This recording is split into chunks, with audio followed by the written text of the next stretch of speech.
पछतावेगा। बखत ईसा आवेगा, मान ले कहना सोच कहना, मान ले कहना सोच कहना, नहीं तो पछतावेगा। बखत ईसा आवेगा, बखत ईसा आवेगा। ओ सदा सदा न रहने, देखे रोज नजारे। ओ सदा सदा न रहने, तू देखे रोज नजारे। कोई स्वार्थ चले ना तेरी, ये जितने मिंतर प्यारे एक ना पावेगा, एक ना पावेगा। छड़ जा मिला, तू रह जाया अकेला, छड़ जागा मिला, तू रह जाया अकेला। ये खड़िया लखावेगा। वक्त ईसा आवेगा, मान ले कहना सोच कहना, मान ले कहना सोच कहना, नहीं तो पछतावेगा। वक्त ईसा आवेगा, बखत ईसा आवेगा। तन करना से जो कर ले, हो तेरी बैठा रे कौन बाट में, ओ करना से जो कर ले।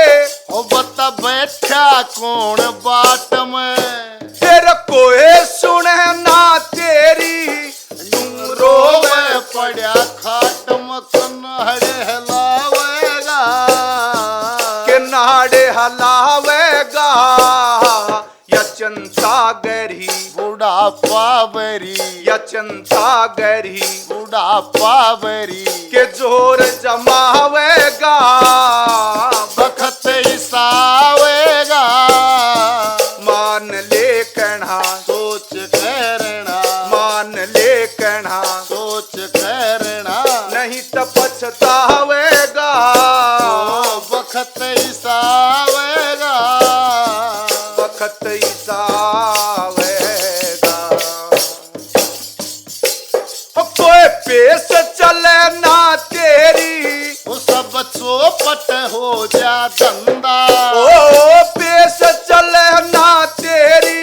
वो सब चौपट हो जा धंधा, यमदूत पकड़ के ले जा, रचे रगाल गले में फंदार कौन छुटावेगा, रे कौन छुटावेगा। या हेरा फेरी, चले ना तेरी, या हेरा फेरी चले ना तेरी, ईसा फंस जावेगा। वक्त ईसा आवेगा, मान ले कहना सोच कहना, मान ले कहना सोच कहना, नहीं तो पछतावेगा। वक्त ईसा आवेगा, बखत ईसा आवेगा। कह जगन्नाथ मत करिए, हो एक राम भजन में देरी, ओ जगन्नाथ मत करिए। हो एक राम भजन में देरी, तेरे और कुछ बस का कोन्या, हुई व्यर्थ अवस्था तेरी, ईब के गावेगा, ईब के गावेगा। ये नए नए चेहरे, स और भतेरे, ये नए नए चेहरे, स और भतेरे कोर सुनावेगा। बखत ईसा आवेगा। मान ले कहना सोच करना, मान ले कहना सोच करना, नहीं तो पछतावेगा। बखत ईसा आवेगा, बखत ईसा आवेगा।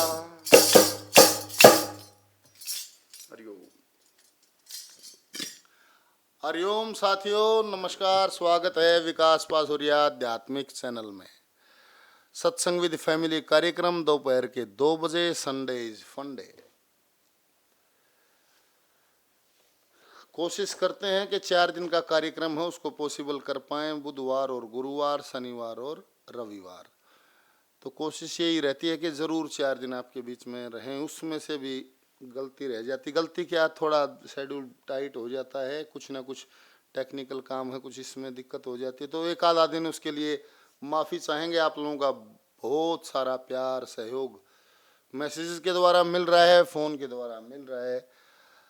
अपना भाग्य समझते हैं, परमात्मा की दया समझते हैं कि हम इस चर्चा में आप लोगों को कुछ बताते हैं, कुछ चर्चा करते हैं। ईश्वर ने काम दिया है, ईश्वर का कोटि कोटि धन्यवाद है, नमन है। आप लोगों का भी कोटि कोटि धन्यवाद है जो इतना प्रेम आप लोग कर रहे हो।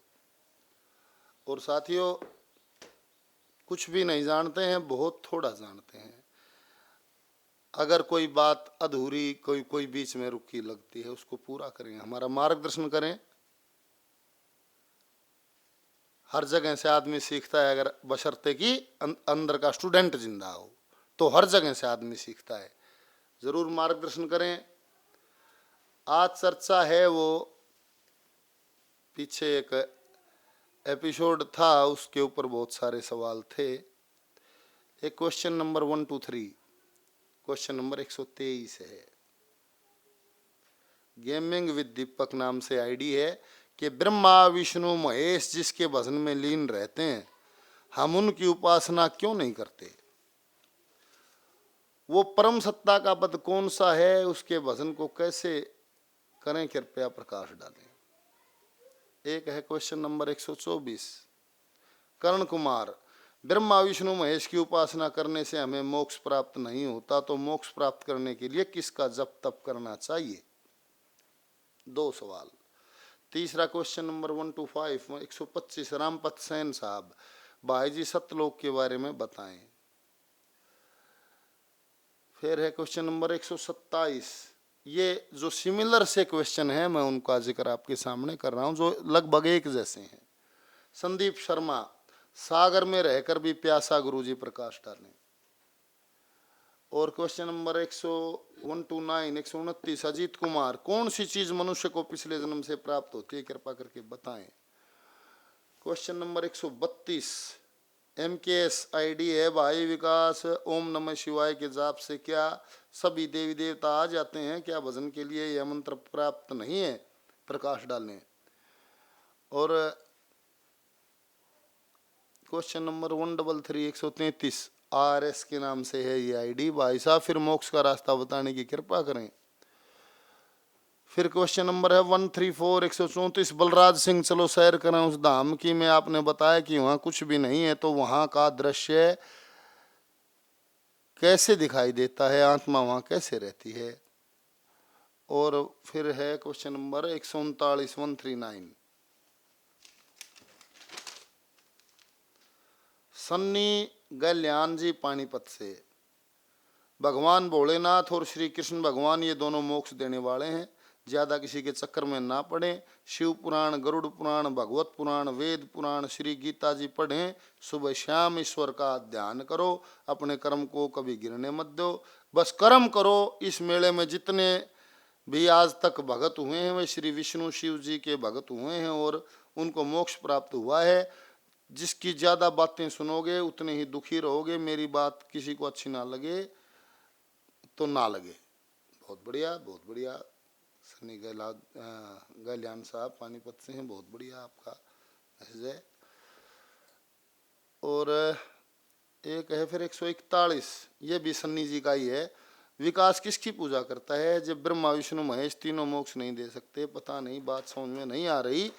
ओम शिव ओम शिव ओम शिव, तेरे जा मन का मणिया, सांस की डोरी ध्यान लगा कर फेरे जा, माला तो फेर ले जब मोक्ष नहीं दे सकते। ये सन्नी जी के 2 सवाल हैं। और एक है 142 142, देवेंद्र जी, ब्रह्मा विष्णु महेश किसके भजन में बैठे हैं? फिर है 143 143, अलख निरंजन नाम से आईडी है, भाई जी आप सनातन धर्म की जय भी बोल रहे हैं और ब्रह्मा विष्णु की पूजा से मोक्ष भी नहीं बता रहे हैं, जबकि दादा लक्ष्मीचंद की रागनी में कहा है कि एक मीरा बाई पार उतर गई पूज पति पत्थर ने। क्या आप लक्ष्मीचंद से भी ज़्यादा ज्ञानवान हैं? हरिओम जी। ये 1 2 3 4 5 6, 1 2 3 4 5 6 7 8 9 10 11 12, 1 दर्जन सवाल हैं जी, लगभग एक जैसे हैं। बहुत बढ़िया बढ़िया मीठी मीठी शिकायतें भी हैं, मीठी मीठी हैं। आप हमारे भाई हो और बिल्कुल जो लगता है उसको पूछना भी चाहिए। और वो तरीका सबका अपना अपना होता है, किसी की भाषा थोड़ी कड़ी हो जाती है, कोई बड़ी आराम से पूछ लेता है। अभी आज चर्चा करेंगे इन सारे टॉपिक्स पे, जरा गौर से सुनिएगा। और आप सभी बुद्धिमान लोग हो, आप सभी सत्संगी जीव हो, कोई गलती रह जाए तो माफी चाहेंगे। नादान है, एक कीड़े मकोड़े जितनी भी औकात नहीं है। सत्संग करना अच्छा लगता है, सत्संग की बातें सुनना अच्छा लगता है, उसकी चर्चा करनी अच्छी लगती है। और जैसा संतों से, विद्वानों से जैसा सुनते हैं, कवियों से जो सीखते हैं, तो उसी में से जो हमारे को सही लगता है, जो हमारा दृष्टिकोण है, उसी को आपके बीच में रखते हैं। अगर कोई बात आपको सही नहीं लगती है तो आपका दृष्टिकोण क्या है, आप वो बताइए, फिर जिक्र करिए। बात वह हो जो पूरी दुर्ताई जा, न्यू नहीं क्या भाई इसने मान ले, वैसे नहीं मान ले, बात पूरी जाए, तर्क के आधार पे जाए। तो ये सवाल तो दोबारा पढ़ने की जरूरत नहीं है, एक बार तो पढ़ दिए हैं सभी। वो मोटा ऐसा भी है, वो है सारे में कि भाई मोक्ष कैसे मिलता है और ये क्यों, कौन सा देवता मोक्ष दे सकता है, कौन सा नहीं दे सकता है। तो लगभग एक ही थीम है सब सवालों की, तो उस पर चर्चा कर लेते हैं। तो साथियों, हरिओम। मैं थोड़ी सी शुरुआत करता हूं। अगर आज हम लेख की मान लें तो सप्तऋषि, गंधर्व, इंद्र आदि देवता, त्रिदेव, ब्रह्मा, विष्णु, महेश, इनकी भी मानव की तरह उम्र की सीमा है। इनकी मानव की तरह उम्र की सीमा है। और 17,28,000 साल का सतयुग, 12,96,000 साल का त्रेता युग, 8,64,000 साल का द्वापर युग और 4,32,000 साल का कलयुग, ये लेख उम्र बताता है। और ये चारों युग जब बीत जाते हैं तो एक चौखड़ी कहते हैं कि एक चौखड़ी बीत गई। और 71 चौखड़ी बीत जाने पर एक मनवंतर बनता है। कई जगह इसकी संख्या 72 भी लिखी है, बाकी ये अलग टॉपिक है, ये अगर इस पे चर्चा करेंगे तो ये अलग दिशा में चला जाएगा। 71 चौकड़ी का एक मनवंतर है। और जब 14 मनवंतर बीत जाते हैं तो एक कल्प भर की आयु बनती है। और लेख के अनुसार, अगर हम लेख को तो जो लिखा है उसको तो उसी के आधार पे तो चलते हैं, तो लेख की अगर माने तो एक कल्प का ब्रह्मा जी का एक दिन है और एक कल्प की ब्रह्मा जी की एक रात है। और ये है दिव्य वर्ष, ये कहलाते हैं दिव्य वर्ष। और इन दिव्य वर्षों में ब्रह्मा जी की 100 साल की उम्र है और इससे 7 गुणी विष्णु की है, यानी कि 700 साल की विष्णु की उम्र है। और उस 700 दिव्य साल की, और उसके गुणा 7 ये शिव की उम्र। ये लेख कहता है मेरे भाई, मैं नहीं कहता, ये लेख कहता है छोटे भाई, ये लेख बताता है, ये उम्र है। आप भी पढ़ सकते हो, सब ये आज कंगन को आरसी क्या, पढ़े लिखे को फारसी क्या, है तो सब लिखित है। और मोक्ष है जोत में जोत मिलना। आत्मा परमात्मा की टपकी हुई एक बूंद ही है, उसी की बूंद है ये ज्योति जो चमकती है। वो उस ज्योत से, जैसे एक ज्योत से करोड़ों ज्योत जला दी गई हो, तो उस पहली ज्योत की ऊर्जा में कोई अंतर नहीं है और उनका प्रकाश सभी का सेम है। तो ये एक ज्योत से सारी ज्योत जली हुई है। ईश्वर की, परमात्मा की बूंद ही ये आत्मा है। और मोक्ष क्या है? ज्योत में ज्योत मिलना। ज्योत में ज्योत मिल जाएगी, उसी में समा जाएगा। और बार बार जो जोत में जोत मिलना तो मोक्ष है। जो बार बार आदमी जन्म लेता है, बार बार जो चोला बदलता है, ये कर्म भोग के लिए बदलना है और इसको कहते हैं 1,84,000। मोक्ष है जोत में जोत मिलना, इस सब झंझट से फ्री हो जाना, उस परमात्मा में ही आत्मा को मिला देना। और ये जोत में जोत नहीं मिलती है तो उस जोत को कोई खोड़ चाहिएगी, कोई शरीर चाहिएगा उसको रहने के लिए, पंचभूत का चोला चाहिएगा। उसके लिए फिर जैसे कर्म किए उसमें फिर घूमता रहता है। इसको कहते हैं 1,84,000। कभी कोई चोला धार लिया, कभी कोई चोला धार लिया। कर्मों का भोग भोगना ही पड़ता है, उसके लिए चोला धारना पड़ता है। ये है 1,84,000। और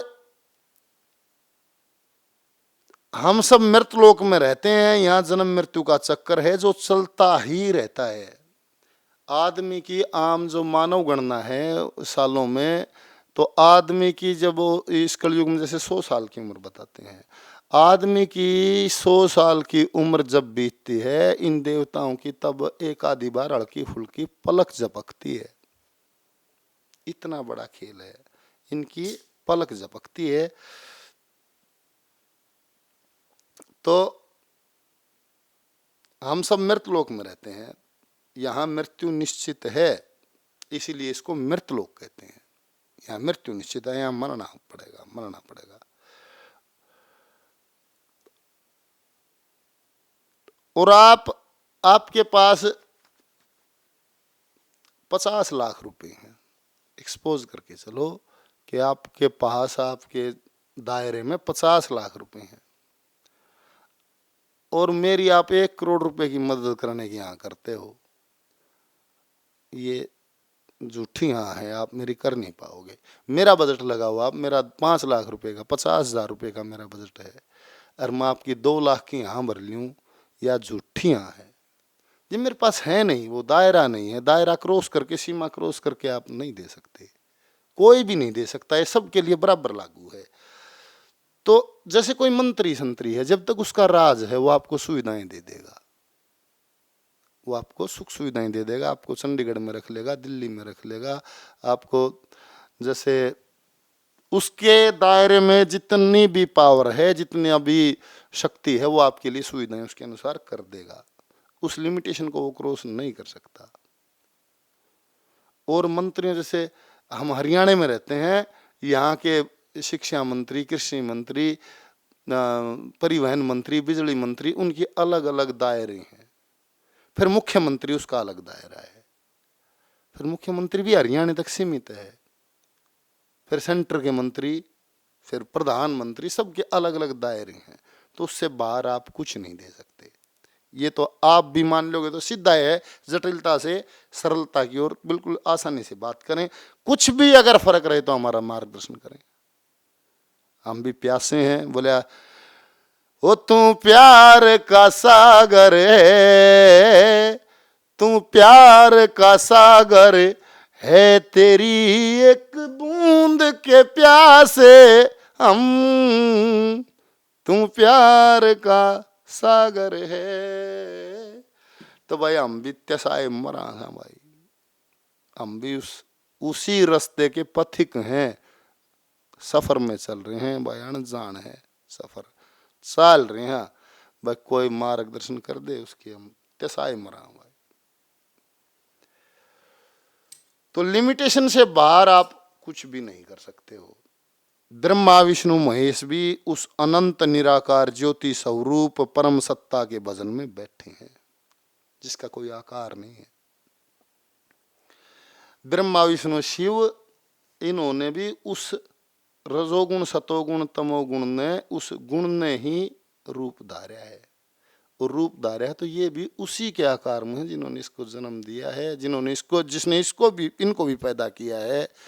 वो निराकार है, वो एक ऊर्जा है, वो अनंत है। और उसको वो कहते हैं कि इन आँखों से और इस बुद्धि से परे की चीज है वो। इन आँखों से तो संसार दिखता है, इन आँखों से तो, क्योंकि आंखें बाहर खुलती हैं, संसार बाहर दिखता है। जब ये आंखें नहीं रहेंगी, ये आंखें बंद हो जाएंगी, और जब तीसरे कहते हैं वो दूसरा अलग आंख है, वो अलग नेत्र खुलेगा तो उस दुनिया की सैर होती है। कहने का मतलब है फिर और दिशा में चाहता हूँ कि कहीं भी भाग्या इधर उधर ना जाया जाए, बिल्कुल स्ट्रिक्टली समझ आ जाए, क्योंकि मेरे फिर वह बीमारी जाग जाए, कोई एक टॉपिक आ जाए फिर जुनू इसने खोल दे, इसने खोल दे तो उससे। हाँ, ब्रह्मा विष्णु महेश भी उस अनंत निराकार ज्योति स्वरूप परम सत्ता के भजन में बैठे हुए हैं।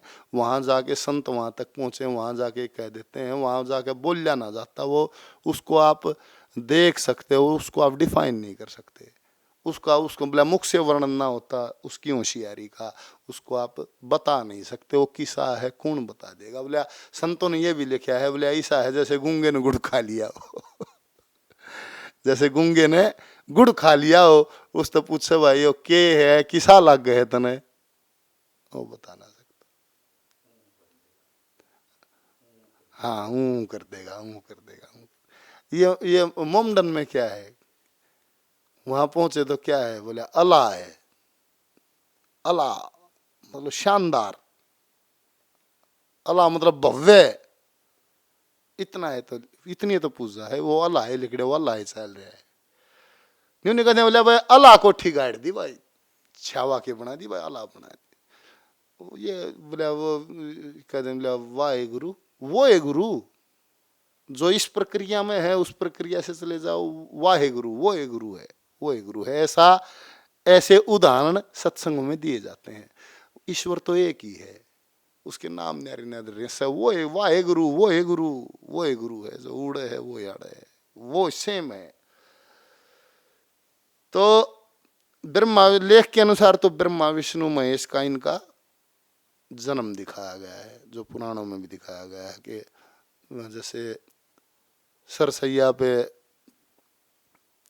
वो शेषनाग की सैया पे विष्णु जी को दिखा रहे हैं, उनकी नाभि से कमल पैद उत्पन्न हुआ है, उससे ब्रह्मा जी का जन्म हुआ है, और ज्योति स्वरूप मस्तक से फिर शिव ने आकार लिया है।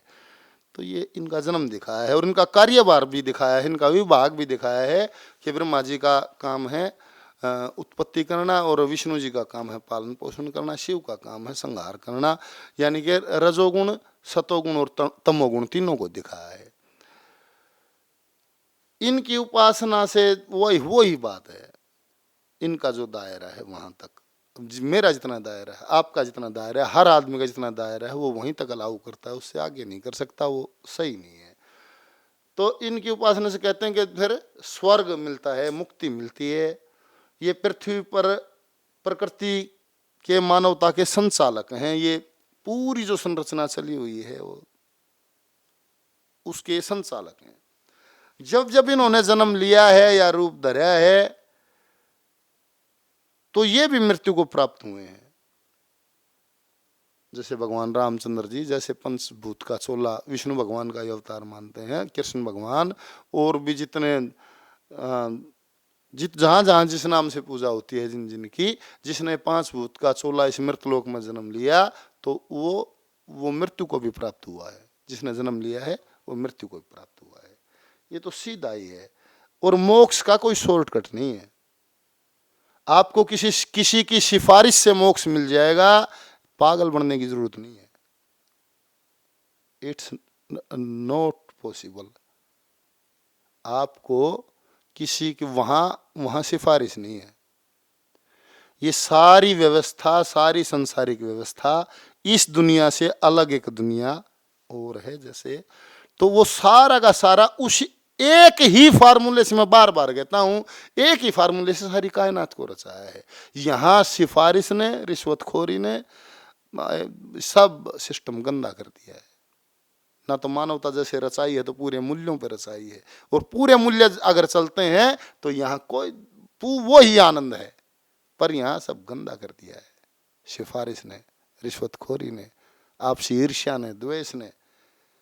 आप जो गुरुवार का कार्यक्रम है उसको आप सुनते होंगे तो उसमें जिक्र भी आया है, सृष्टि संरचना हुई, कितनी सुंदर प्रकृति है, सब कुछ सही है, धीरे धीरे धीरे धीरे धीरे धीरे चेंजमेंट हो गया।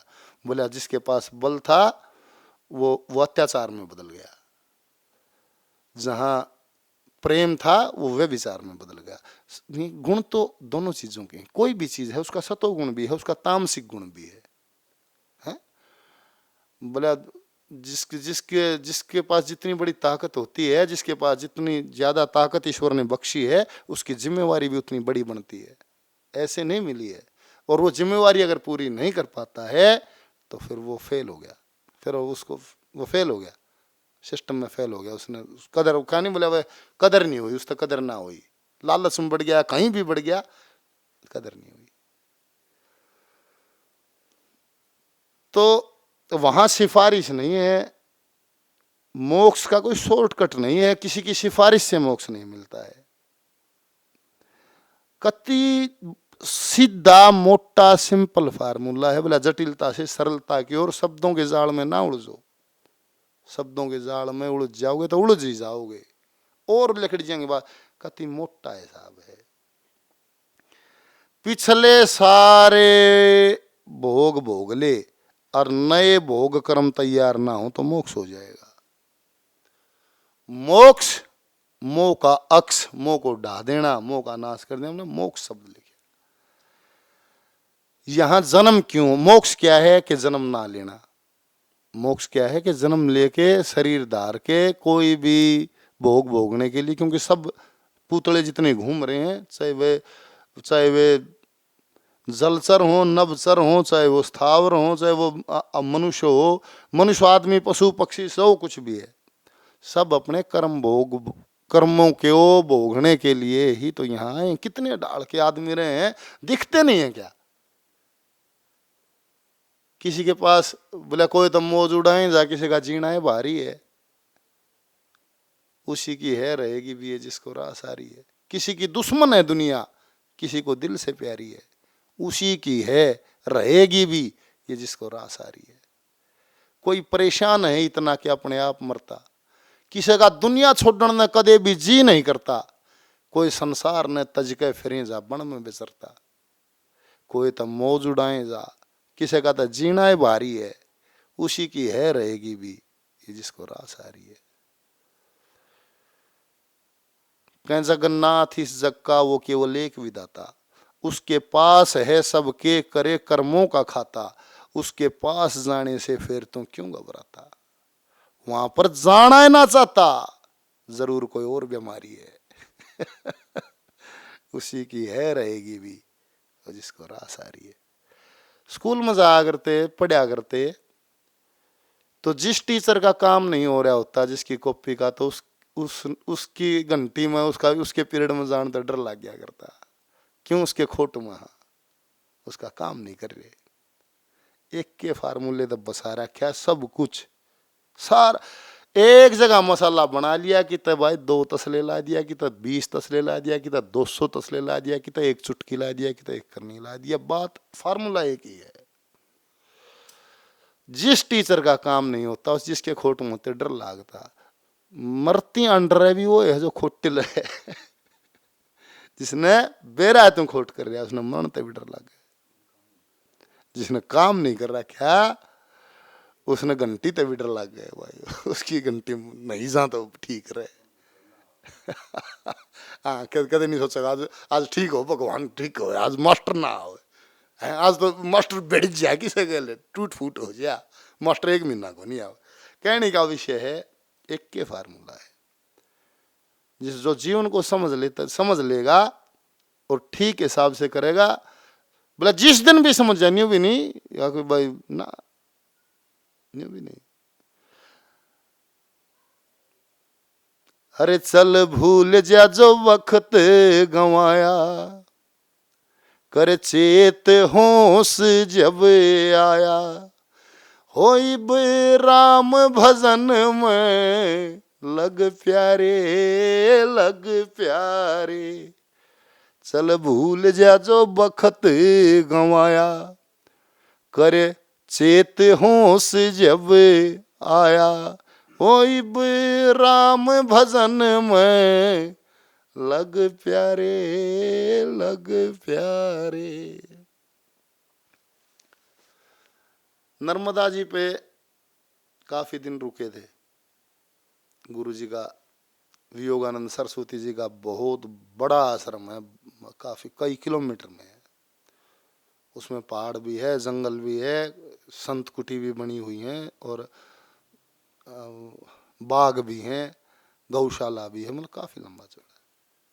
और गुरुजी नर्मदा के तट पे बैठे हैं, तो रोज वहां आश्रम में रुके हैं, तो रोज उनसे मिलना भी होता है, रोज उनसे सत्संग की बातें भी होती हैं। एक दिन बहुत उदास बैठा था, माँ गुरुजी सफर बहुत लंबा है, बहुत सारे गलतियां भी हो जाती हैं, मतलब कि आदमी कैसे कैसे अपने बोले अरे कोई भी बात को नहीं इतनी बोले इस सफर पे चलो, आप इस सफर पे चल पड़े हो, भाग रहे हो, दौड़ रहे हो, सफर पे अपना कवर करना है, वो यही तो बात है, मंजिल तक पहुंचना है। अब बोला चलते चलते चलते चलते ठोकर लग गई, पड़ गया, गिर गया तो एक तो बोला बैठ के बड़ा रोन लाग गया। एक समझदार हो, खड़ा हो, कुर्ता झाड़ है और फिर चल पड़ा। ठीक है, आप गिर गए तो थोड़ा लेट पहुंच जाओगे, पर सफर तो करो, सफर तो तय करो, उसको छोड़ देना है कोई बात नहीं। चेत होश कर चेत होश जब आया, जब तभी लगा आदमी, फिर और की तो बढ़ जाऊं और निकल जाएगा। मोक्ष का शॉर्टकट नहीं है, मोक्ष का तो सीधा हिसाब है। जन्म क्यों होता है? कर्म भोगने के लिए, जो कर्म किए हुए हैं उनको भोगने के लिए। अच्छे कर्म किए हैं तो भी जन्म है, क्योंकि उन अच्छे कर्मों का फल भी तो भोगना है, तो भी जन्म है। तो क्या होगा? स्वर्ग में जन्म हो जाए। स्वर्ग में मतलब समझो तो धनमा की मौज, स्वस्थ शरीर, संस्कारी माँ बाप, संस्कारी संतान, धर्मनिष्ठ परिवार, ईश्वर का भजन, सब बातों की मौज, ये स्वर्ग है। और नरक भोगने आएंगे तो तंगी रहेगी, शारीरिक तंगी भी, कोई अपंग हो जाएगा, कोई शारीरिक तंगी आ जाएगी, बीमारियां आ जाएंगी, गरीब भी तंग करेगी, सामाजिक मान प्रतिष्ठा नहीं मिले। ये क्या है? ये नरक भोगना। शराब भी हो जाएगा, शराब पिएगा, नाली में पड़ा रहेगा, ये क्या है? ये नरक ही है। मतलब कहने का उद्देश्य है कि दोनों स्थिति में जन्म लेना पड़ेगा। अच्छे कर्म कर दिए तो भी, बुरे कर दिए तो भी। फिर मोक्ष कब होता है? कि जब जन्म नहीं लेना होता। जन्म कब नहीं मिलता? जब आपका कुछ बैलेंस नहीं बचा है, ना आपके अच्छे कर्मों का भोग बचा है, ना आपके बुरे कर्मों का भोग बचा है, आपका बैलेंस खाली है, तो आपका कोई जन्म नहीं है। ये मेथड संतों ने बताया है, और ये सीधा मेथड है। जन्म होता है कर्म भोग के लिए। अब समस्या ये आती है कि भाई ऐसा कैसे हो?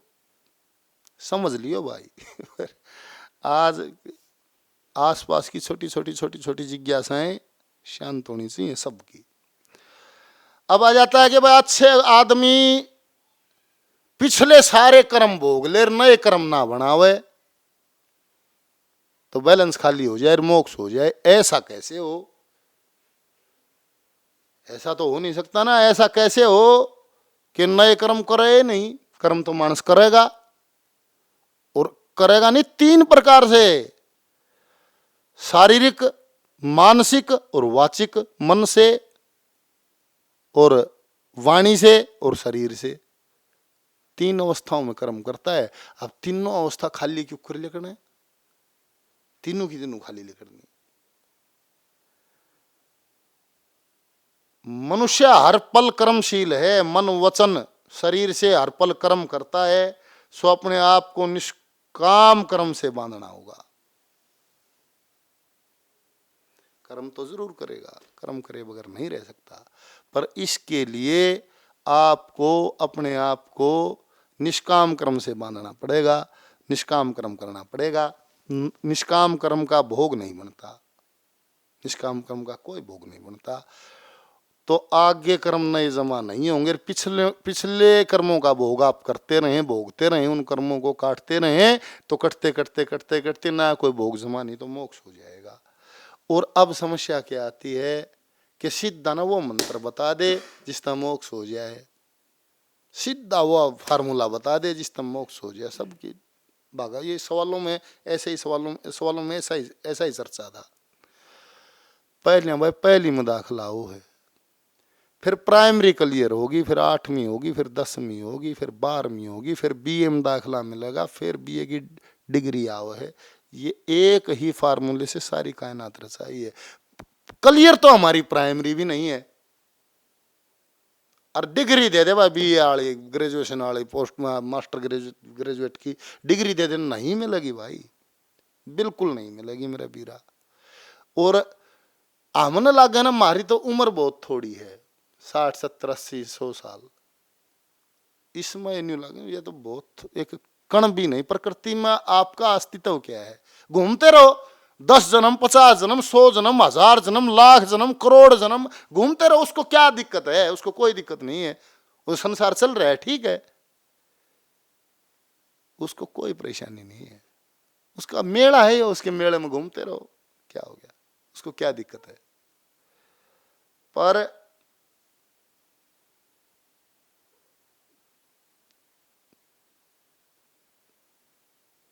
उसका तो विशाल खेल है, वो तो अनंत है, उसका कोई अंत नहीं है।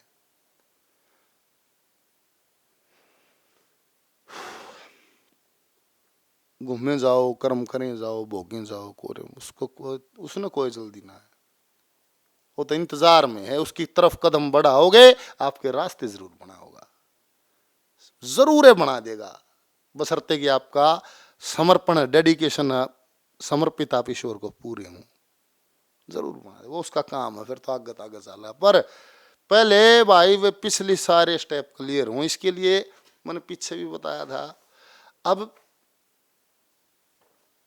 इसके लिए अष्टांग योग लिखा है ऋषि पतंजलि के बुक में है, उसमें अष्टांग योग के बारे में बताया है।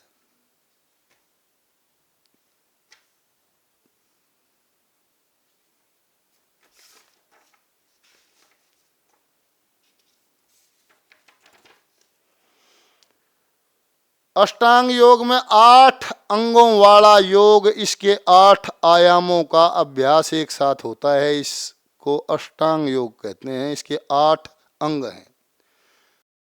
पहला है यम, दूसरा है नियम, तीसरा है आसन, चौथा है प्राणायाम, पांचवा है प्रत्याहार, छठा है धारणा, सातवां है ध्यान और आठवां है समाधि। ये 8 अष्टांग योग बोलते हैं इसको। और आज ना एक समस्या और रहती है लगभग कि ना ध्यान नहीं लगता, कि जी बैठते हैं ध्यान नहीं लगता, बैठते हैं ध्यान नहीं लगता। नहीं लगेगा, कैसे लगेगा ध्यान? ध्यान लगेगा ही नहीं, बिल्कुल नहीं लगेगा। यानी कि यम, नियम, आसन, प्राणायाम, प्रत्याहार, धारणा, ध्यान और फिर समाधि, 7वां स्टेप है ध्यान। ध्यान लग जाएगा तो समाधि आ जाएगी, फिर बच के जाएगा। ध्यान न लाना है बस, काम तो यो ही है। जिस दिन ध्यान लग जाएगा, ध्यान लगने के बाद तो समाधि आ जाएगी, काम पूरा ही हो जाएगा।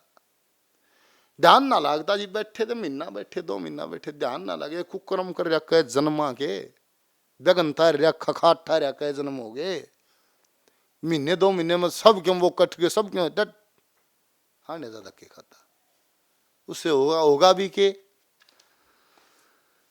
अब यम थोड़ा सा मुझे, मैंने स्पेशल नोट्स मैंने पीछे भी बताया था, ये मैं एक बार फिर आपसे साझा कर लेता हूं। अष्टांग योग का पहला ही स्टेप है यम। यम में आएगी अहिंसा, मन से, वचन से, कर्म से, बिना किसी कारण किसी को हानि ना पहुंचाना। ऐसा से कोई पहला स्टेप किसी का क्लियर है? पहले स्टेप का भी पहला स्टेप, यानी कि अष्टांग योग का पहला स्टेप है यम। यम का भी पहला स्टेप है अहिंसा, कि मन वचन कर्म से बिना कारण किसी को हानि ना पहुंचाना, चाहे उसमें कीड़ा मकोड़ा, जीव जंतु, पानी, पशु पक्षी, जल, वायु, अग्नि, किसी को भी, जड़ चेतन, किसी को आपके अंदर ये भाव ही ना हो, हिंसा का भाव ही ना हो, अहिंसा पे जमा हुआ हो, पहली बात। दूसरा है यम का ही दूसरा स्टेप है सत्य।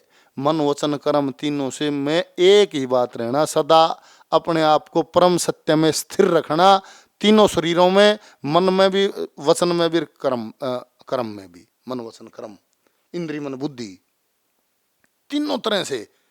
अब किसी के मन में कुछ है, बाहर कुछ दिखा रहा है, फिर करता कुछ है, तीनों शरीर अलग अलग काम करते हैं, तो तीनों में तीनों में एक एक स्थिति रहनी चाहिए। सदा अपने आप को परम सत्य में स्थिर रखना तीनों शरीरों में। पहला अष्टांग योग का पहला स्टेप यम, यम का तीसरा स्टेप ऐस्ते। किसी सूरत में डायरेक्ट या इनडायरेक्ट किसी तरह की चोर प्रवृत्ति ना हो। डायरेक्ट या इनडायरेक्ट चोरी पैसे की नहीं है। चोरी केवल पैसे की, धन हड़पने की या ये जमीन हड़पने की, ये चोरी नहीं है। अगर आज न चोर बढ़ गई एक या ये चोरी नहीं है। चोरी तो पल पल करे आदमी खुद है। अरवाए बात है बोले कित गए थे, बोले बुझा कड़ा गए थे क्या, हमारे घर की बुझ गए, थारे घर की तम मन्ना बेरा तो वो क्यों कर बताओगा, थारे घर की तम मन्ना बेरा थारे घर की वो बताओगा, नहीं बनेगी बात। शाणे हो जाओ, समझ जाओ जो ऋषि मुनियों की पद्धति है उसको अपना लो, वह पार जाएगी, पूरी बात है वह। ऐसा तय किसी भी सूरत में चोर प्रवृत्ति ना हो। और फिर चौथा स्टेप है यम का ब्रह्मचर्य। ब्रह्मचर्य के भी दो अर्थ हैं। एक तो आम जन में प्रचलित है ब्रह्मचर्य का अर्थ, वो अर्थ यहाँ नहीं है। यहाँ मतलब जो अर्थ दिया है, चेतना को ब्रह्म के अंदर स्थिर करना, चेतना को ब्रह्म के अंदर, ज्ञान के अंदर स्थिर कर देना, सांसारिक भोगों में समझकर, सांसारिक भोगों में समझकर संयम रखना, ये नियम है। ये पहला स्टेप है अष्टांग योग का। और इसका पांचवा स्टेप है अपरिग्रह। आवश्यकता से अधिक, आवश्यकता से ज्यादा संचय ना करना, दूसरों की वस्तुओं की इच्छा ना करना, ये पहला स्टेप है। क्या मैं हाथ जोड़ के मैं पूछता हूं, क्या किसी भी सज्जन का अष्टांग योग का ये पहला जो यम जो नियम है, क्या पहला स्टेप अपनी आत्मा से बोले खोट तो कर दिया, शुक्र हो या बोले किशन देखा कौन है, आराम खोर तन ने देखा कि नहीं, किसी और के देखने से के फर्क पड़े था, तेरा भोग तैयार हो गया, तुमने खुद ने देखना, जिस दिन दिखने लग जाएगा कि हाँ ये गलत है, खुद सेल्फ स्टडी जिसको कहते हैं, जिस दिन खुद देखने लग जाएगा ना, उस दिन फिर चुकरते लखाने की जरूरत कौन है। दूसरा है नियम, यम दूसरा नियम। नियम में है, पहला नियम का स्टेप है सोच, शरीर व मन की शुद्धि। दूसरा है संतोष, संतुष्ट व प्रसन्न रहना, हर हाल में संतुष्ट व प्रसन्न रहना। तीसरा है तप, स्वयं को अनुशासित रखना। चौथा है स्वाध्याय, आत्मचिंतन करना। और पांचवा है ईश्वर प्राणिधान, ईश्वर के प्रति पूर्णता समर्पण, जहां अहंकार नहीं होता, जहां मैं नहीं होती। अन्यों का बोले अहंकार का निरंकार का तो मेल भी नहीं है। पहला स्टेप यम के 5 नियम, और दूसरा फिर नियम के 5 नियम, और तीसरा है फिर आसन, यम नियम आसन। योग आसनों द्वारा शारीरिक नियंत्रण करना, आसन शरीर को साधने का तरीका है। 3 ही प्रकार के रोग बनते हैं शरीर में, वात पित्त कफ, सारे शरीर का कंट्रोल करना, वात पित्त कफ सब पे काबू करना, ये योग आसनों द्वारा हो सकता है। पूर्णता नियंत्रण योग आसनों द्वारा ही हो सकता है। तीसरा स्टेप अष्टांग योग का है आसन। चौथा है प्राणायाम, चौथा स्टेप है प्राणायाम। अर्न्यू कहते बोले ऊपर वाले 3 को नियमित करिए, वह सत्संग में बताई विधि से आसानी से ये सब तय हो जाएगा। एक बार इसमें या भी मैं पहले बताऊं था, एक बार इसमें बढ़ना है, इसके नाम बहुत बड़े बड़े हैं। एक संत ने कहा है जैसे कि साहब का घर नीड है भाई, साहब का घर नीड है भाई, यो रहा कति ओड बात सब या क्या मैं बात कोन्या, परमात्मा भाई यो खड़िया। और एक बाणी में कहा बहुत दूर वो घर है भाई, बहुत दूर वो घर है। डॉक्टर साहब सुनाते हैं इन बाणियों को, बहुत दूर वो घर है जिसके जो इसमें बढ़िया नहीं है ना, उसने आओ दिखेगा ने किए है, कति नहीं है भाई। एक बार बढ़ जब बोला दिल्ली, दिल्ली तो सारी ओढ़, बोले तिलक नगर, उत्तम नगर, गुलाबी बागर, पंजाबी बागर, करोल बागर, नाम तो बहुत बड़े बड़े हैं, दोहरे ही दोहरे हैं। अगर दिल्ली में 40-50 किलोमीटर में सारी दिल्ली घूम लो हो, ये सारे नाम बड़े बड़े दोहरे इस रास्ते पर चलो, फटाफट फटाफट वर्ड सब के हम छोड़ गए, फिर सब के हम दोहरे बोले फिर साहब का अगर नीड है भाई, नीड है भाई, नीड है। अरे नहीं वो बहुत दूर हो गया भाई, नहीं आओगा समझ। चौथा स्टेप है प्राणायाम। पहले वाले जो 3 स्टेप हैं अष्टांग योग के, वे करने से और सत्संग में बताई गई विधि से आसानी से ये चौथा प्राणायाम भी आप पे लागू हो जाए। प्राणायाम है श्वास को लेने की तकनीक, प्राणायाम है श्वास को लेने की तकनीक, जिससे प्राण पर नियंत्रण व प्राणों के विस्तार करने को प्राणायाम कहते हैं। और 5वां स्टेप है प्रत्याहार। इंद्रियों को अंतर्मुखी करना, सब कुछ समझकर अच्छे से इंद्रियों का एकाग्र चित्त से अनुकरण करना प्रत्याहार है। चित्त अगर निरुद्ध है तो इंद्रियां भी निरुद्ध हैं। चित्त अगर आपका निरुद्ध है तो इंद्रियां भी निरुद्ध है। जैसे कह नहीं बोला कितना बढ़िया भोजन बन रहा हो, कितना बढ़िया आपकी फेवरेट सब्जी बन रही हो, मिठाई आ रही हो, जो भी हो आप, और आपका मन नहीं है, इच्छा नहीं है, इंद्रिय है, आंख है, इंद्रिय उसने दिखा दिया ये है, और वो उसको मैं खूब खाता हूँ, जैसे खूब मेरे को अच्छा लगता है, खूब नहीं हुआ होगा। फिर अगर मन नहीं है तो आप भोग भी नहीं, मन अगर साथ नहीं है तो भोग नहीं होगा। That's all. इंद्रियों का स्वामी है मन, मन साथ है तो भोग होगा, मन नहीं है तो भोग नहीं होगा, कोई भी भोग हो चाहे। जैसे रानी मक्खी के रुक जाने पर सारी मक्खियां उसी स्थान पे स्वतः ही रुक जाती हैं। महर्षि पतंजलि ने सूत्र दिया है कि जैसे माड़ लगा रहे है, उसमें एक रानी माखी हो है, वो रानी माखी जित रुक जाएंगी सारी उड़े रुक जाएंगी, वो रानी माखी उड़ जाएंगी तो सारी उड़ जाएंगी। काम क्रोध मद लोभ मोह का हथियार रूप में इस्तेमाल करना चाहिए। इंद्रियों को अंतर्मुखी करना और सब कुछ समझकर अच्छे से इंद्रियों का एकाग्र चित्त से अनुकरण करना प्रत्याहार है। मतलब सब कुछ समझ के करे। जैसे काम क्रोध मद लोभ मोह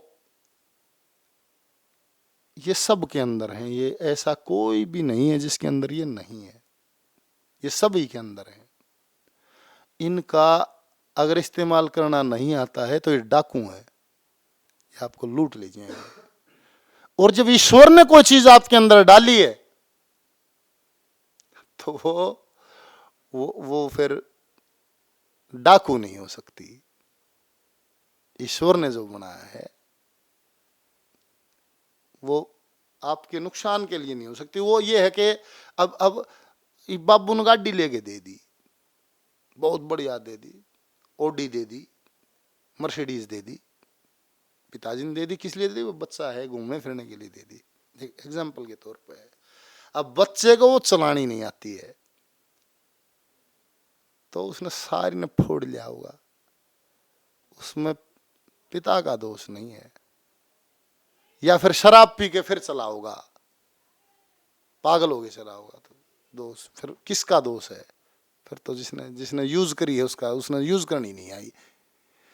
ऐसे ही ये हमें यूज करने अगर आ जाए, क्योंकि काम जरूर ही है, काम के बगैर तो सृष्टि उत्पत्ति नहीं है। इसके लिए क्या हो कि संतान उत्पत्ति का ही उद्देश्य हो और उसके बाद इसको पर लगाम लगावे धीरे धीरे धीरे धीरे। इसीलिए ब्रह्मचर्य, गृहस्थ और फिर वानप्रस्थ लगाया है साथ में, तीसरा आश्रम और चौथा संन्यास लगाया है। इसीलिए लगाया है कि जिस पहले ब्रह्मचर्य फिर गृहस्थी, 50 साल में पता नहीं परिवार चलाने के लिए और करने के लिए कितने इनमें विकारों में आकर आदमी कितने काम कर देता होगा। उन 25 साल दिए पूरे वानप्रस्थ के, एक एक करके सारी बुराइयों को साफ करना। क्रोध एक सिक्के के 2 पहलू होते हैं कि हेड एक टेल। क्रोध का ही दूसरा ही पहलू है विरोध। मैं बार बार इस बात को दोहराता हूं, विरोध जरूर हो जब आपके अंदर ये चीज है। क्रोध का ही एक सिक्के का दूसरा पहलू विरोध। विरोध हो पाप का, अन्याय का, झूठ का, शामिल नहीं हो आदमी, बिल्कुल दूध की तरह साफ रहे आदमी, शामिल ना हो उसमें। दैट देने नहीं कहते भाई ये काम गलत है, इसमें धर्म जहां हिल जाता है वो सही नहीं। किसी के दबाव में, लालच में किसी की झूठियां आना मरे, क्यों करना है? कितने जन, ये तो लिमिटेड ही तो चीज है। अगर पूरी उम्र भी जो 100 साल जी लेगा, 20-30-40 तो जाए लिए, 20-30 और रह रहे होंगे। इतना है तो जाना जरूर है। फिर आड़े तो बुराई लेके भी क्यों जाएगा? क्यों जा आदमी? जो गलत है उसका ठोक के नहीं गया, भाई मैं इससे सहमत नहीं हूं, चाहे उसमें सजा है क्यों ना हो। किसी के लालच में दबाव में आदमी धर्महारी नहीं होना चाहिए। धर्म को अपना धर्म बचाए रखना चाहिए कि मैं इस चीज का विरोध करता हूं, मैं इसमें साथी नहीं हूं। हम ये नहीं कि भाई वहां हिंसा हो, नहीं, ये तो पहला स्टेप है हिंसा। तो यम का ही पहला स्टेप है हिंसा। विरोध जरूर हो कि मैं इससे सहमत नहीं हूं। ईश्वर को जब ईश्वर के दरबार के खाने में कहीं अगर हाजिरी होगी और इस चीज की चर्चा होगी तो कम से कम मैं इसमें सहमत नहीं मिलूंगा कि मैं इसमें सहमत नहीं था, मेरा कोई वास्ता नहीं। यह है क्रोध का रूप। फिर है मद। कई जगह इसको अलग विकार मानते हैं, कई जगह इसको शामिल वाजा मान्या है। मद है नशा। मद मतलब जैसे मस्ती, सुरूर, तो ये हर चीज में हो जाता है वैसे तो। फिर भी लगाओ तो मद हो ईश्वर का, हर सांस से हो, सारी आनो। मद हो सत्संग का, मद हो गुरु के वचन का, मद हो गुरु का, मद हो विद्या का, मद हो उस ईश्वर का। इस न्यारा ना हो।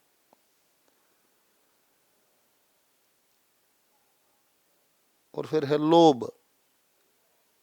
ये चीज भीतर है, जाएंगी कड़े रहेंगी, इनका इस्तेमाल करना सीख लो बस, दैट्स ऑल। लोभ खरे ज्ञान का, लोभ खरे ज्ञानी का।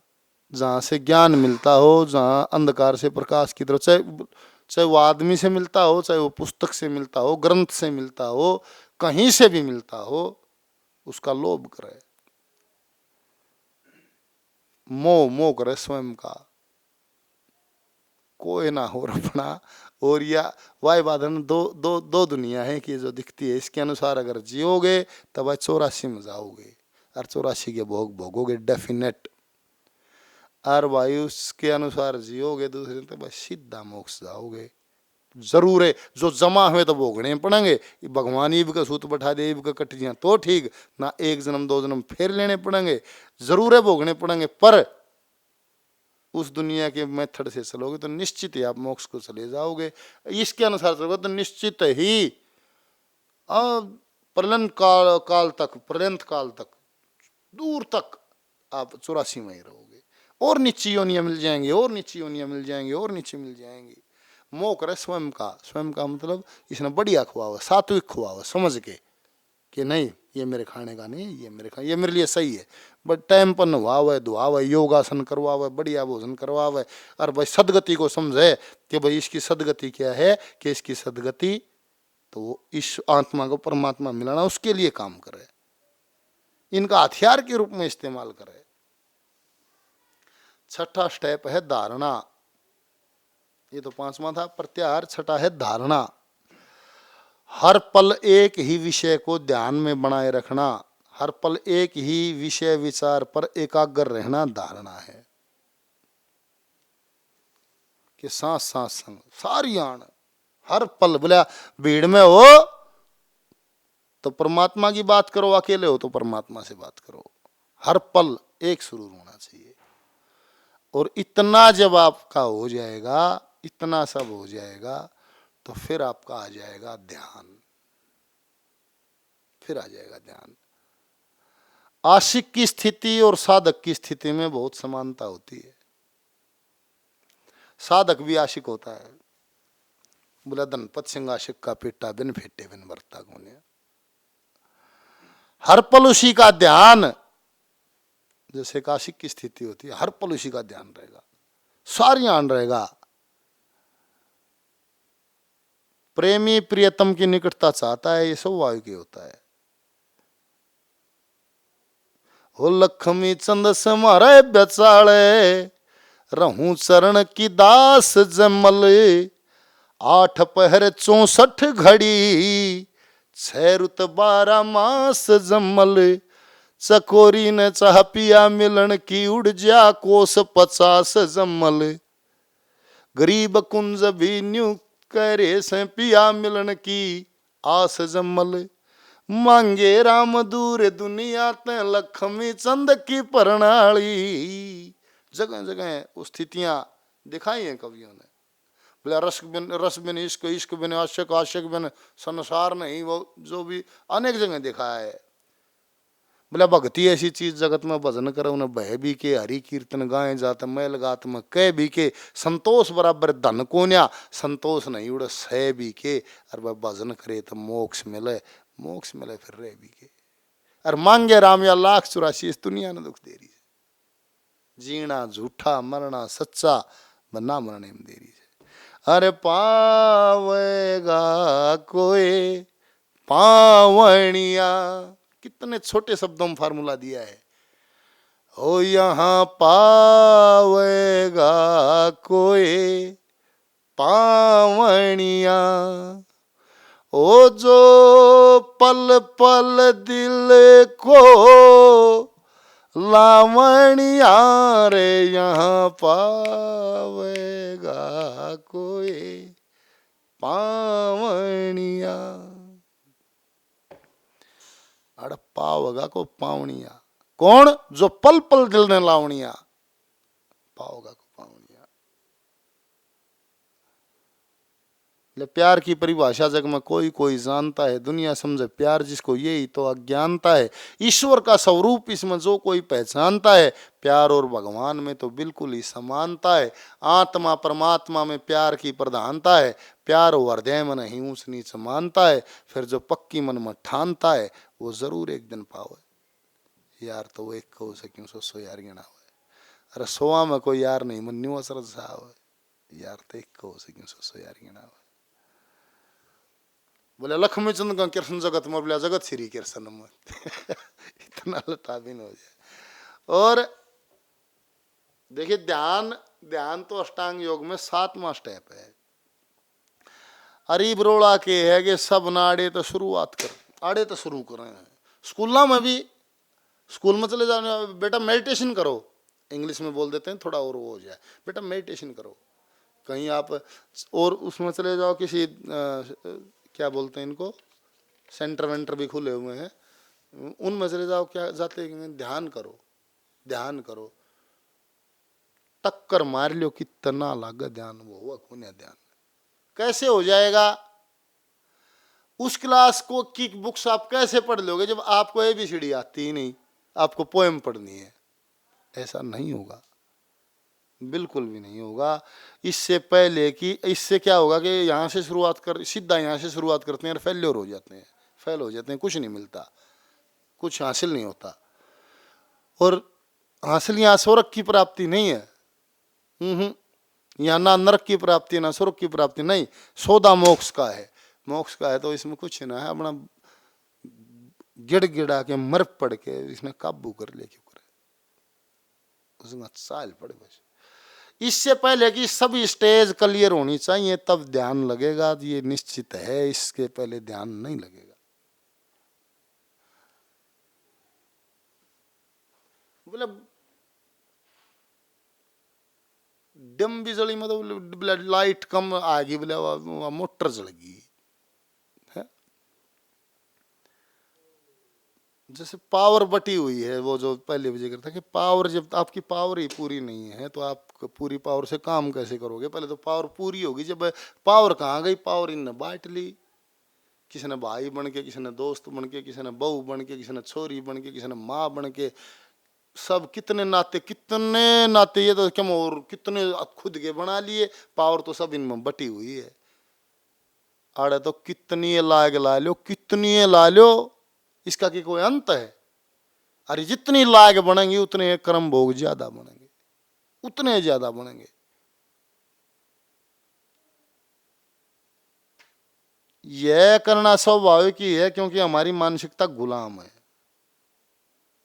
एक कौन सा, हाँ श्योर। बात यह है कि ये सारे स्टेप क्लियर होंगे जब ध्यान लगेगा। और फिर 8वां स्टेप आओगा समाधि। और समाधि है आत्मा से जुड़ना, समाधि है आत्मा से जुड़ जाना। ये समाधि है, और ये शब्दों से परे है, ये परम चैतन्य की अवस्था है। वहाँ और कुछ भी नहीं होता है। वो संत हैं राधा स्वामी जी, वो अपने अनुभव लिखते चले गए, लिखते चले गए, लिखते चले गए, लिखते चले गए, और आखिरी में जाके ने बोला, इसको मैं पूछा कि इसको मैं बता नहीं सकता है क्या है ये, अब जो है, जो अब अवस्था है, इसको मैं बता नहीं सकता है कि क्या अवस्था है, ये क्या है क्या। वहाँ 8वां है समाधि, ये अष्टांग योग है। जटिलता से सरलता की ओर जैसे समझाने की बात करें तो आपको निष्काम कर्म से बंधना ही होगा, अर्थात निष्काम कर्म अपने स्वभाव में आपको उतारना ही होगा। डेफिनेट है। आप कर्म भोग ना बनाए, ना अच्छा बनाए, ना बुरा बनाए, आप निष्काम कर्म से बंधिए। क्योंकि आदमी, ये तो सिस्टम ही है कि कर्म करे बगैर तो रह नहीं सकता, जरूर ये करेगा, जरूर ये करेगा। तो आप निष्काम कर्म करिए, निष्काम कर्म से अपने जीवन को बांध लीजिए। बोले साधु संत महात्मा योगी ये बना में लकड़ियां पहाड़ा में लकड़ियां ये दूर चले जाए, आड़े रहेंगे तो क्या फिर हो जाओगा। वे इसी चीज से बचाव करते, एकांत ढूंढते हैं, एकांत में चले जाते हैं। हाँ, गुफाओं में बैठ जाते हैं, कोई नहीं, अकेले हैं। मैं वहां जाके आए थे बर्फानी बाबा के पास। बर्फानी बाबा 70 साल, यहाँ बद्रीनाथ केदारनाथ से ऊपर हिमालय में 70 साल गुफा में हिमालय में अकेले रहे हैं। अब डॉक्टरों ने कहा कि गुरुजी आपका स्वास्थ्य अलाव, वो 100 साल के आसपास हैं, स्वास्थ्य अलाव नहीं करता, इतनी ठंड में आप मत रहो। तो अब नर्मदा जी के किनारे उनकी कुटी है, कोई जाए तो दर्शन जरूर करे। तो अब निष्काम कर्म क्या हो, निष्काम कर्म कैसे हो, वो जो पीछे था नहीं बोला, काम का प्रयोग कैसे और क्रोध का प्रयोग कैसे हो, फिर मद में क्या करे, लोभ का प्रयोग कैसे हो और मोह का प्रयोग कैसे हो, वे सारे प्रयोग जो बताए थे वे होंगे भी जब अहंकार मर लेगा। अहंकार खत्म, अहंकार नहीं रहेगा, सारे काम जब होंगे। और ये निष्काम कर्म भी जब होगा जब अहंकार नहीं होगा। बोला मैं के दो मैं कौन, अहंकार तो बैठ दे, फ्यूज उड़ाना इसका तो, ये तो बिल्कुल ही नहीं। अब निष्काम कर्म वो है, और निष्काम कर्म ही आपको मोक्ष दिलाएगा। निष्काम, और जो भक्ति का जिक्र है ना, वो भी निष्काम भक्ति ही मोक्ष दिलाएगी। ना तो क्या है कि कर ले भाई, किसे की कर ले, साकाम भक्ति किसी की कर ले, जो आपकी इच्छा। वो क्या है, मंदिरों में भिखारियों की लाइन है। मंदिर मस्जिद गुरुद्वारे अगर देखोगे तो भिखारियों की लाइन है। किसी को नहीं चाहिए कुछ, किसी ने छोरा चाहिए, किसी ने नौकरी चाहिए, किसी ने पड़ोसियों का बठा उठ जाना चाहिए, उनका धंधा से हो जाना चाहिए, वे बड़े सेदरी हैं बाबा, उनने सुद्धा कर दे। किसी ने, किसी की भैंस दूध दे दे, किसी का पोते हो जाए, किसी का कार हो जाए, किसी का बंगला हो जाए, गाड़ी हो जाए, नौकरी मिल जाए, रोजगार में। भिखारियों की लाइन है मंदिर में। कौन समझ रहा है उस मेथड को, कौन मांग रहा है उस चीज को, कोई नहीं मांग रहा।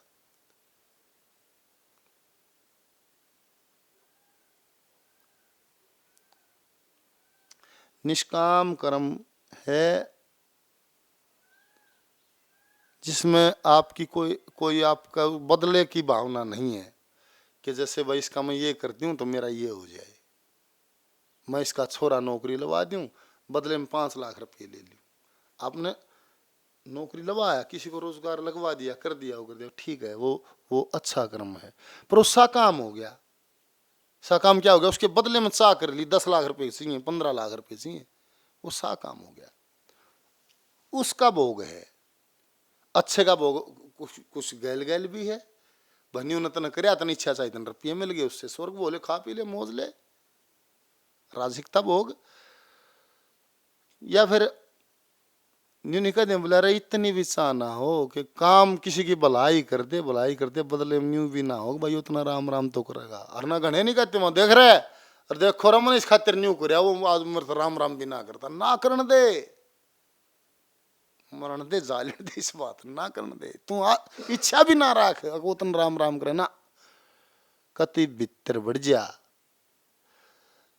बोले जगन्नाथ जब पार बसाव कति बार तो हट जा, अंतर्मुखी होए पाछे जीवन तेरा पलट जा, और ना तो दुर्बल हो जा शरीर तेरा, तेरी सारी ताकत घट जा, और मिला कोडा कोडा चाल लगा तो सारी मालूम पट जा, और कुछ दिन डट जा, ईसा बखत भी आन लाग रहा है, और यो बड़ा कीमती बखत आते जान लाग रहा है। और देख बिना ये बात का रंजगात न खान लाग रहा है, ज्यां के पास डैं डैं तारिया रहो सारा दिन, न्यू बता दो थर के काम आऊंगी ये बात, किसका दादा कौन था, किसका फूफा कौन था, किसका के काम आऊंगी थारे, उसकी चुगली उसकी तेरा मेरी उसका नहीं उठा लिया, क्या खातिर मेरे नहीं समझ क्यों कर रहे हैं मानस, के काम आऊंगी, भीतर बढ़ जा मानस, भीतर बढ़ जा, स्वयं जिसने ना आत्म ज्ञान आत्मा का ज्ञान न्यू पिछान ले, जो खोल दिख रहा है यो मैं नहीं हूं, मैं तो भीतर रहूं हूं, भीतर ले तो मिल ले मानस, और फिर चल उड़े दे लकड़, एक बबड़ तो गा तो लकड़ तो खेच आगा एक बबड़ में की है एक बबड़ तो गा तो लकड़ तो खेच आगा, फिर तो बांस आओगी दुनिया में, शर्ती दिखेगी या दुनिया, और इन लखा जो बते बाजियां न्यारे एक और इन बांस आओ दुनिया में आ गए, अगर देख रहे शर्म लाग रहा सबके हम भीतर तो शर्म लाग रहा है, कोई ईर्ष्या में को जलन में को द्वेष में को ना, उड़े सी पहुंच जाए ना भीतर वो ठिकाना हम बोला जिसका लाग बाण ठिकाना से फिर थमे तभी नहीं थमे, उड़े सी पहुंच जाएगा ना, फिर उल्टा हट जाएगा, फिर जीना लग गए, फिर तो उड़ा ही जी लगेगा, फिर निष्काम कर्म है जिसके पीछे आपका कोई भी भाव ना हो। हाँ बोले उनकी वोट तो मैं दिवा दूंगा, उनका छोरा लवा रखा मैंने, उनकी वोट तो बोले मैं दिवा दूंगा, उनका रोड़ा सुलझवा रखा मैंने, या भी ना कर, या भी सा काम में होगी, इसका भी भोगे बन गया, कोई इच्छा नहीं है, और हर पल भलाई, और कितनी भलाई जितना आपसे हो जाए उतनी तो उसकी मदद कर दे, अगर आपसे काबू के बाहर की बात है, आप उसका कुछ सहारा नहीं ला सकते, तो उसके लिए दुआ कर दे, हे परमात्मा भाई इसका भी भला हो, यो दुखी है भाई इसने भी ठीक कर, आड़े ताई की बात है भाई, इतना ये है निष्काम कर्म। और इसके लिए क्या है कि हर समय वहां रहना, अगर हर समय वहां रहता है तो फिर तो दिक्कत भी नहीं है, फिर तो होगा है निष्काम, और क्या है उसका जी नहीं जा, और उड़ा डटन खातिर के कर ले, उड़ा डटन खातिर कर ले, जप्पा जाप लागू कर ले, ए जप्पा जाप अपने आप पर लागू कर ले, ए जप्पा जाप हो जिसमें होंठ कंठ जिव्या नहीं हिलती, वो सांस के साथ मन का मणियर सांस की डोरी ध्यान लगा कर फेरे जा, सांस के ना थोड़े दिन दिक्कत आओगी, मन घेरना पड़ेगा, सांस पर मंत्र चढ़ाना पड़ेगा, और फिर जब आदत जब थोड़े दिन बाद वो जम जाएगा, फिर ये आनंद बहुत देगा, फिर ये मन कहीं भागेगा नहीं, हर समय फिर उड़े जमया रहेगा, सांस तो लेगा, सांस लेने की टालना, और सांस को फिर आदत हो जाएगी, सांस के साथ वो नाम बजेगा, नाम सीधा टकरा होगा, और नाम सांस गायल बजेगा तो सारियाण उड़े रहेगा, और सारियाण उड़े रहेगा तो निष्काम कर्म बन जाएगा, जीवन की शैली ऐसी बन जाएगी कि जो निष्काम कर्म ज्यादा करेगा वो कर्मों से बच जाएगा, धीरे धीरे धीरे धीरे धीरे धीरे टोटली निष्काम कर्म पा जाएगा, सुधार होने में टाइम तो लग जाता है। और नरक में जाने के लिए ज्यादा मेहनत करनी पड़ती है, स्वर्ग में जाने खातिर तो क्या करना है ना है, बहुत कहने का मतलब है ये कि नरक में जाने खातिर मानस भाज रहा तारता भोग बनाओ है, भोग तो बनाओ से बुरे कर्म करता है, जब तो नरक में जा, नरक में जाने के लिए ज्यादा मेहनत करनी पड़ती है। पहले के युगों की कथाओं में ऋषि मुनि यज्ञ हवन त्रिकाल संध्या गायत्री तर्पण पंचभूत की पूजा गुरु की पूजा इनका अत्यधिक जिक्र आपको मिलेगा। पहले युगों की जब आप कथाएं पढ़ोगे तो आपको ऋषि मुनि यज्ञ की बहुत महत्ता मिलेगी, वेद में भी यज्ञ की बहुत महत्ता लिखी है। हवन त्रिकाल संध्या गायत्री तर्पण पंचभूत की पूजा गुरु की पूजा तीर्थों की पूजा, ये ऐसा कुछ जिक्र बहुत ज़्यादा मिलेगा। और संभवतः मंदिर मस्जिद धार्मिक स्थलों का जिक्र बिल्कुल बहुत थोड़ा कहीं कहीं आपको मिल सकता है, ना के बराबर है, कोई जिक्र नहीं मिलेगा। सब वो पूजा लिखी पाओगे। जैसे एग्जाम्पल है, हम हरियाणा की संस्कृति से जुड़े हुए लोग हैं, तो जैसे सतयुग की कथा है राजा नल दमयंती की, तो कहीं कथा में दादा ने भी नहीं देखा कि कहीं मंदिर का कोई जिक्र कर ले भाई नल उड़े चले गया, बहुत कम, ना के बराबर में। सत्यवान सावित्री है की कथा है, हरिश्चंद्र की कथा है, जैसे रामचंद्र जी वनवास में गए हैं तो थोड़ा जिक्र, हाँ ये तो है कि उस ऋषि के आश्रम पे चले गए, उस ऋषि के आश्रम पे चले गए हैं, कुटिया पे चले गए, वहाँ जंगलों में रहते वहाँ चले गए, ऐसा कुछ जिक्र है। और ये जो सिस्टम शुरू हुआ है ये सब महाभारत काल या उसके बाद का किया हुआ है। लेखों से बहुत भारी छेड़छाड़ हुई है इसमें, किंतु परंतु नहीं है। आपके लेखों से बहुत भारी छेड़छाड़ हुई है। कोई देवता ऋषि मुनि कोई भी नहीं बख्शा गया, सबको चरित्रहीन बना दिया, अरिसा गढ़ के धर दिया कि आने वाली नस्लें अपने बुजुर्गों पे सवाल उठाती रहेंगी, आने वाली नस्लें अपने बुजुर्गों पे सवाल उठाती रहेंगी। एक मजाक का पात्र बना के धर दिया सब कैरेक्टर्स को छोड़ जाएगा ने, सबके चरित्र पर धब्बे छोड़ दिए, चाहे देवता है, देवी है, ऋषि है, मुनि है, सन्यासी, जिन्नत, क्या बकवास, जिन्नत 88 हजार साल तप कर दिया, जो सारी कायनात को जो चलाते हैं उनको बहुत छोटी छोटी जगहों पे गिरावट दिखा दी ऐसा ये।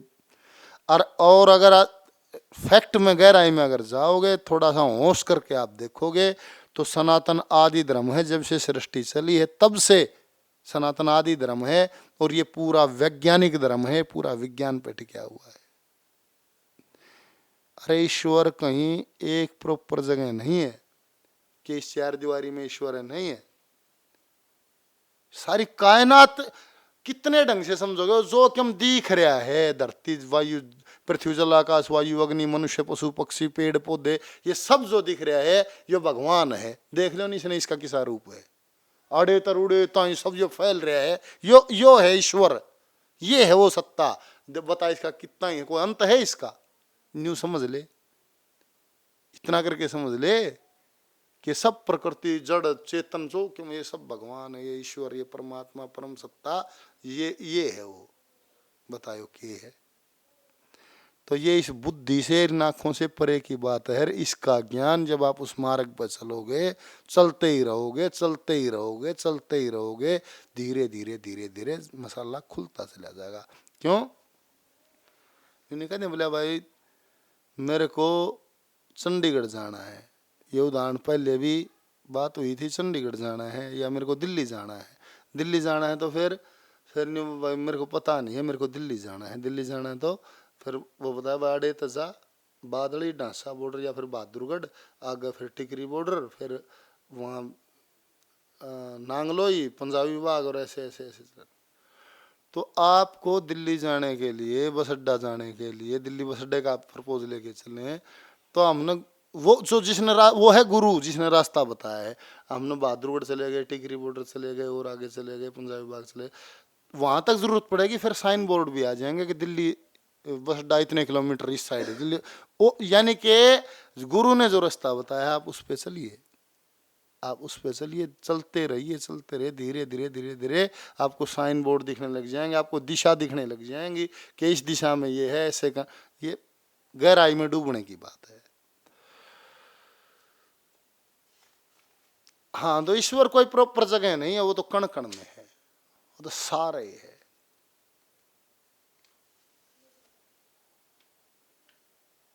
तो हरिओम साथियों, अब टॉपिक तो और रह गया, मैं और थोड़ा डिटेल से करता तो समय अलाउ नहीं करता है, तो अगले ही एपिसोड में हम इस पे दोबारा से चर्चा करेंगे। तो साथियों कैसा लगता है कार्यक्रम, अपने सुझाव विचार जरूर भेजते रहें। हमारी जिज्ञासा शांत करने की कोशिश रहती है कि भगवान कोई दया करे कि हम आपकी थोड़ी सी भी जिज्ञासा शांत कर पाएँ, उसके लिए हम तत्पर रहते हैं।